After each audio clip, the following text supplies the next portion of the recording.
The phone buzzed against my kitchen counter as I helped Noah, my 8-year-old son, prepare his favorite lunch, peanut butter sandwich, cut precisely into 4 triangles. I glanced at the caller ID. Amanda, my sister-in-law. Your son makes Mom uncomfortable. Amanda's voice crackled through the speaker without so much as a hello. We think it's best if you skip her birthday celebration this weekend. My hand stilled on the sandwich knife, but I kept my voice steady for Noah's sake. Excuse me. Look, Olivia, we all know how Noah can get at family gatherings. The noises, the movements. Mom's turning 65, and she deserves a perfect day. We want her to be comfortable. I watched Noah meticulously align his sandwich triangles, his gentle humming a reminder of how far he'd come in his therapy. My beautiful, brilliant boy, who could name every planet in the solar system and recite pi to 30 decimal places. Amanda, we're coming. Noah is your mother's grandson, and... God, you're so selfish, she cut in. It's not always about you and Noah. Think about someone else for once. Mom specifically said she doesn't want any disruptions. The word disruptions hung in the air like poison. I felt heat rise in my chest, but years of advocating for Noah had taught me to channel anger into action. Put Carol on the phone, I said, referring to my mother-in-law. She's not available. Amanda replied too quickly. Just, don't come, okay? We'll send photos. The line went dead. I stood there, gripping the counter, as Noah finished arranging his lunch with precise, careful movements. My husband, Mark, was away on a business trip, but I knew what he'd say. We had countless conversations about his family's treatment of Noah, their subtle exclusions growing more overt with each passing year. I opened my phone's gallery, finding a video from last Christmas. Noah was sitting with Carol, his grandmother, showing her his new astronomy book. She was actually smiling, engaged in his detailed explanation of black holes. That was before Amanda's influence had really taken hold. Mom? Noah's voice pulled me back to the present. Are we going to Grandma's party? I looked at my son, taking in his questioning blue eyes, so much like his father's. He'd been talking about the party for weeks, excited to show his grandmother the special card he'd made, covered in carefully drawn constellations because she once told him she loved looking at the stars. Yes, sweetheart, I said firmly. We're definitely going. Over the next few days, I received a barrage of texts from Amanda. Mom's really anxious about this. Why can't you just think about others for once? Everyone agrees it's better if you don't come. I saved every message, forwarding them to Mark. His responses were immediate and furious, but I asked him not to confront them yet. I had a different approach in mind. On Saturday morning, I helped Noah dress in his favorite blue button-down shirt. He struggled with the buttons but insisted on doing them himself, his face screwed up in concentration. Remember our strategies, I said as we drove to Carol's house. If things get overwhelming, find a quiet space, use my headphones, or ask you for help, he finished, proud of remembering his tools. Mom, did you know that Saturn's density is so low it would float in water if you could find a bathtub big enough? I smiled at his endless fascination with space facts. That's amazing, honey. Maybe you can tell Grandma about that today. As we pulled up to Carol's house, I could see the party was already in full swing. Balloons decorated the front porch, and through the windows, I spotted familiar faces of family members who had clearly received Amanda's memo about our uninvited status. Noah clutched his handmade card, his other hand finding mine as we walked to the door. I could feel a slight tremor in his fingers, but his steps were steady. I rang the doorbell. Amanda yanked it open, her face flushing red when she saw us. What are you doing here? I told you. Happy birthday, Grandma. Noah's voice carried past Amanda into the house, where Carol appeared in the hallway, a party hat perched on her silver hair. Noah. Carol's face lit up with genuine surprise and what looked like pleasure, before she caught Amanda's expression and quickly schooled her features into something more neutral. But I'd seen it, that moment of real joy. More importantly, Noah had seen it too. I made you a card, he said, stepping forward. It has all the constellations you can see on your birthday. Did you know that the stars you see tonight are the same ones that were in the sky the day you were born, just in a different position because of Earth's rotation and... Noah, Amanda interrupted sharply, causing him to flinch. Grandma doesn't need a science lecture right now. I opened my mouth to intervene, but someone else beat me to it. Actually, came a firm voice from behind Carol. I'd love to hear more about those stars. Mark stepped into view, his business trip apparently ending earlier than scheduled. He moved past his sister and mother, placing a hand on Noah's shoulder. Why don't you tell us all about it, buddy? I'm sure everyone at the party would love to learn something new today. The look he gave Amanda could have frozen hell itself. And that's when the real party began. Mark's unexpected presence changed the entire dynamic of the party. Amanda's face cycled through various shades of red as family members gathered in the living room, with Noah positioned at the center, his astronomy knowledge on full display. And that's why Grandma's zodiac constellation is Leo, Noah explained, his confidence growing with each attentive nod from the audience. Even my mother-in-law, Carol, seemed to be softening, her earlier hesitation melting as she watched her grandson shine. But Amanda wasn't done. She hovered at the edges of the group, wine glass clutched too tightly in her manicured hands. I recognized that look, the same one she'd worn at every family gathering where Noah had stolen her spotlight. Present time, she suddenly announced, cutting off Noah mid-sentence about meteor showers. Mom, you should open mine first. I felt Noah tense beside me, his fingers starting their familiar tapping pattern against his leg. Mark noticed too, moving closer to provide the steady presence our son needed. Amanda thrust an elaborately wrapped package into Carol's hands. It's from me and the kids, you know, your other grandchildren. The emphasis wasn't subtle. Carol unwrapped an expensive-looking crystal photo frame, filled with pictures of Amanda's 3 children at various family events we'd never been invited to. Oh, look at all these wonderful memories, Amanda gushed, pointing at each photo.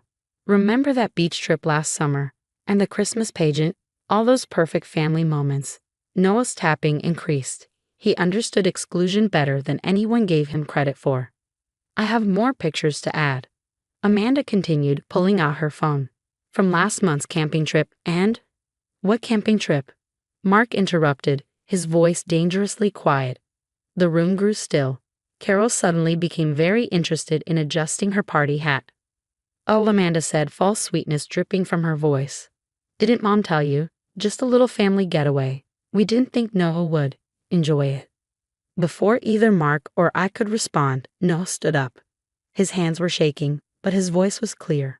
I like camping, he said. Did you know that ancient astronomers used to study the stars while camping? They made maps of the sky that we still use today. I could have shown you how to find the North Star, and... Nobody wants another space lecture, Amanda snapped. This is exactly why we didn't invite you. You can't just act normal for 1 minute, can you? The room gasped. Several relatives quickly found reasons to examine their shoes. Noah's face crumpled, but instead of melting down as Amanda clearly expected, he took a deep breath, just like we practiced, and reached for his backpack.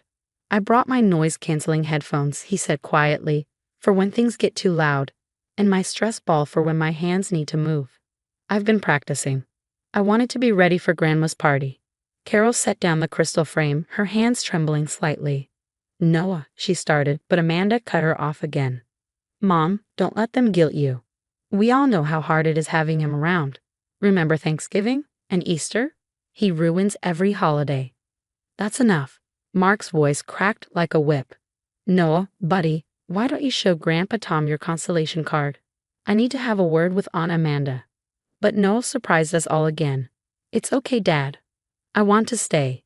He turned to Amanda, clutching his stress ball. You don't like me very much, Aunt Amanda. That's okay. Did you know that in space, there are things called binary stars? They look like one star, but they're actually 2 different stars, spinning around each other. They're different, but they make something beautiful together. We could be like that, maybe. Different but still family. The silence that followed was deafening. Amanda's wine glass trembled in her grip. Carol made a sound somewhere between a sob and a laugh. Well, came a voice from the back of the room. Aunt Susan, Amanda's own mother-in-law, stepped forward. I think that's the most sensible thing anyone's said all day. Noah, dear, would you tell me more about these binary stars? I've always loved astronomy. As Noah launched into an enthusiastic explanation, other relatives began to drift closer, genuine interest replacing their earlier discomfort. Someone asked about black holes. Another wanted to know about Mars. Amanda stood frozen, watching her carefully orchestrated drama dissolve into a genuine celebration, one where her nephew was the unexpected star. Carol finally found her voice. "Amanda," she said, steel beneath the softness, "I think we need to talk about these family trips you've been organizing. And why have my grandchildren keep disappearing from them?" I caught Mark's eye across the room. He nodded slightly. This was Carol's moment to step up, to finally take a stand.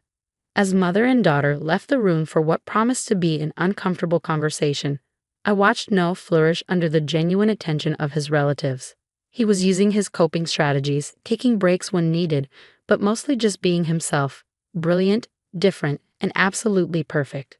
Aunt Susan appeared at my elbow. "You know," she said quietly, "I think some of us owe you and Noah an apology. We've let Amanda's concerns influence us for too long. That stops today." I squeezed her hand in response, too choked up for words. The party continued, transforming into something far different from Amanda's vision of perfect. It was messy, real, and punctuated by fascinating space facts. And somehow, that made it better than perfect. It made it true. The aftermath of Carol's birthday party rippled through our family like waves after a storm hits water. The first change came the very next morning when Carol showed up at our door, her eyes red but determined. "I'd like to take Noah to the planetarium," she said. "If that's okay with him, of course. I realize I have a lot to make up for." Noah, who'd been listening from the hallway, emerged with his planetarium factbook already in hand. "Did you know they have a real meteor fragment there, Grandma?" From the Perseid shower. The smile that spread across Carol's face was genuine, untouched by Amanda's influence for the first time in years. Over the next few weeks, more family members began reaching out. Aunt Susan organized a family stargazing night specifically for Noah to teach everyone about constellations. Cousins who once avoided him started asking for his help with their science homework. Amanda, however, wasn't going quietly. "You've turned everyone against me," she cornered me after church one Sunday. "Are you happy now?" I watched Noah ahead of us, showing his younger cousin how to use a compass. "No one's against you, Amanda. They're just finally seeing Noah for who he really is, not who you told them he was." "Mom's spending all her time with him now," she said bitterly. "She canceled our weekly lunch dates to take him to that stupid planetarium." "Maybe," I suggested carefully, "you could join them sometime. Noah would love to share that with you too." She scoffed, but I caught something in her expression. A flicker of uncertainty, perhaps even longing. The real breakthrough came a month later. Amanda's oldest daughter, Emily, was struggling with her science project about the solar system. After watching her daughter's frustration build, Amanda did something none of us expected. She called Noah. I stood in the doorway, watching my son patiently explain planetary orbits to his cousin, using oranges and apples as models. Amanda sat nearby, initially stiff and uncomfortable, but gradually leaning in, asking questions of her own. "So that's why Pluto isn't considered a planet anymore?" she asked, genuinely curious. Noah launched into an excited explanation, his hands moving animatedly. Instead of cutting him off or showing irritation, Amanda listened. Really listened. Later, as they were leaving, she paused at the door. "I've been wrong," she said quietly, "about a lot of things. I didn't understand." "No one's asking you to understand everything," I replied. "Just to accept him, to try." She nodded, watching Emily excitedly tell Noah about her project plans for next week. "He's a good kid. A really good kid. I'm sorry it took me so long to see that." The final testament to how much things had changed came at the next family gathering, Thanksgiving. Instead of being excluded or barely tolerated, Noah was given a special role. Carol asked him to say grace, but in his own way. He stood at the table, looking at all the faces, some loving, some still learning, but all trying. "Did you know that gratitude is like gravity?" he began. "It's a force that pulls people together, just like gravity holds planets in orbit. Today, I'm grateful for my family, who are like my own solar system. Sometimes we're far apart, like Pluto, and sometimes we're as close as Mercury to the sun. But we're always connected." I saw tears in Carol's eyes, pride in Mark's, and most surprisingly, a small smile on Amanda's face. Later that evening, as families began to leave, Amanda approached Noah. "Hey, space expert," she said, her voice only slightly awkward. "Emily's class is taking a field trip to the observatory next month. I'm chaperoning, and well, we could really use someone who knows their stuff. Would you like to come? Noah's face lit up brighter than any star he ever described.